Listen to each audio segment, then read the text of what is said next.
ikaze mwese mfite abakunzi mudukurikira kuri Inoka Kivu News.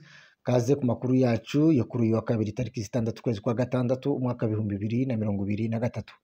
Amakuru yacu y'uyu munsi turaza kuja mu gihugu cya Repubulika Iharanira Demokarasi ya Kongo, turaza kuja mu gihugu cy'u Rwanda, turaza gusoreza no mu gihugu cya Ukraine. Reka amakuru yacu tuyahere muri Repubulika Iharanira Demokarasi ya Kongo mu ntara y'Amajepfo, aho ni mu misozi miremire ya Minembwe. Amakuru agera ku kinyamakuru cacu aravuga yuko Colonel Ekembe ngo ariwe ugiye kungiriza General Ehonza Andrew. Tukavuga yuko nyuma y'urupfu rwa General Opio, uwitwa Rugabisha, Colonel Rugabisha ngo ariwe wari wungirije General de Brigade Ehonza Andrew.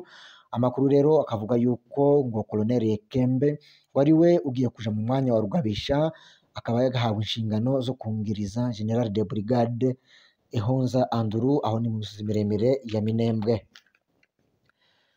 Tukiri nanone muri Repubulika Iharanira Demokarasi ya Kongo mu ntara y'Amajepfo mu mujyi wa Uvira, biravuga yuko ku munsi w'ejo abaturage, imbaga nyamwinshi, ibihumbi by'abaturage mu mujyi wa Uvira ngo bakoze imyigaragambyo yo kwamagana ifungwa ry'umugabo uherutse gufungwa tariki 30 kwezi kwa gatanu kwaraye kurangire, aho ni ku mugwa mukuru wa Kongo Kinshasa.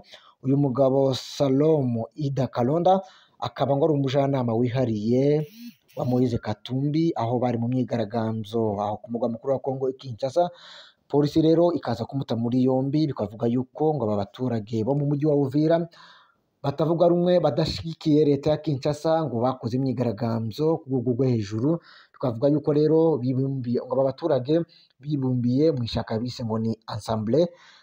Nyuma yo gukora imyigaragambyo ngo berekeje kuri maire ya Uvira, aho bagejejeyo memorandumu yabo, bakaba bavuga yuko ngo uyu bwana Salomo Kalonda yafungurwa ngo kandi ngo ntacyo bamujijije, ngo ahubwo ngo leta ya Kinshasa ikomeje gukora ihohotera abatavuga rumwe na leta ya Kinshasa. Tukiri muri Repubulika Iharanira Demokarasi ya Kongo ku mugwa mukuru wa Kongo Kinshasa, amakuru atugeraho aravuga yuko Repubulika Iharanira Demokarasi ya Kongo ngo yakoze amasezerano n'umuryango wa EU. Ayo masezerano rero ngo akaba ari ayo gucuruza amabuye y'agaciro mu gihe kingana n'imyaka 25 iri imbere.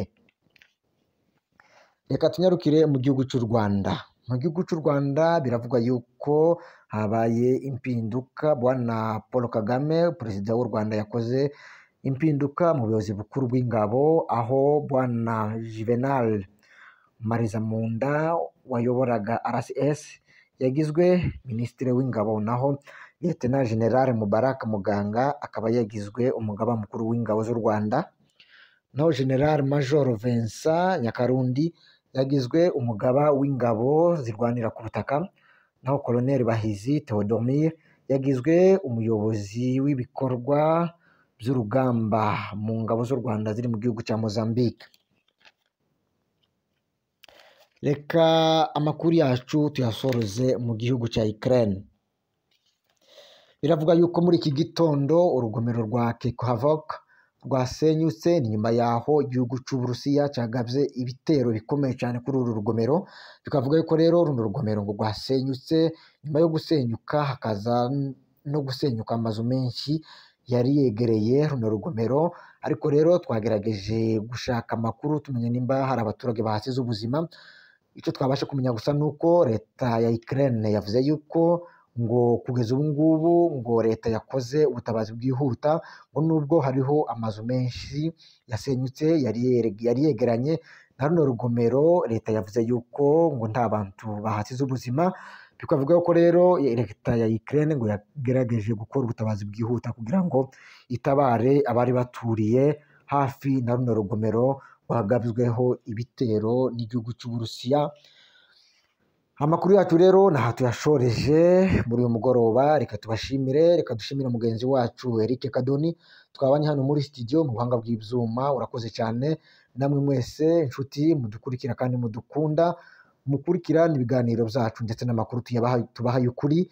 Turabashimiye cyane, tubararika gukora subscribe kuri channel yacu ya YouTube, maze munyarukire kuri Instagram, Facebook, TikTok. Aho hose rero niho ushobora gusanga amakuru yacu kuri yizewe. Reka tubashimire, tubararika rero tubabwira yuko amakuru kuri ino Kivu News nakagaruka, ahasigaye murakoze cyane, mugire ijoro ryiza, mwari kumwe na Zawadi Musenyeri.